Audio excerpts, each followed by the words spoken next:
Lokesh Kanagaraj plan ఏంటి? India's most wanted director గా ఉన్న ఈయన ఉన్నట్టుండి హీరోగా ఎందుకు మారుతున్నారు? తొలి సినిమా డీసీ ఎలా ఉండబోతోంది?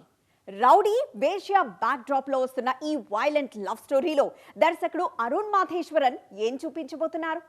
లోకేష్ లాంటి స్టార్ డైరెక్టర్ యాక్ట్ చేసిన ఈ సినిమా ఎలా ఉండబోతోంది?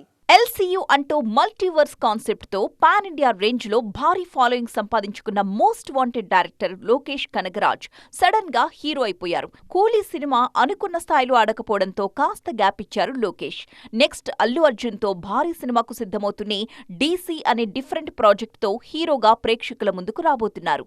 సానీ కాగితం, కెప్టెన్ మిల్లర్ లాంటి సినిమాలతో తనకంటూ ఒక ప్రత్యేకమైన మార్క్ ని క్రియేట్ చేసుకున్న దర్శకుడు అరుణ్ మాథేశ్వరన్ డీసీ సినిమాతో లోకేష్ కనగరాజ్ ని హీరోగా పరిచయం చేసుకున్నారు.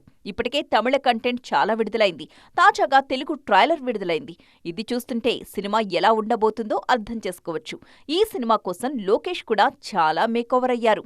అనుకోకుండా వేస్ట్గా మారిన హీరోయిన్, రౌడీ అయిన హీరో, ఈ ఇద్దరి ప్రయాణమే డీసీ కథ. సన్ పిక్చర్స్ ఏమాత్రం రాజీ పడకుండా ఈ సినిమాను నిర్మిస్తోంది. అనిరుద్ధ్ అందించిన మ్యూజిక్ ట్రైలర్ రేంజ్ ని మరింత పెంచేసింది. కథ పాతది అయినా నెరేషన్ కొత్తగా కనిపిస్తోంది. ట్రైలర్ చూశాక సినిమాపై అంచనాలు పెరిగిపోవడం ఖాయం. ఆగస్టు 7న సినిమా విడుదల కానుంది.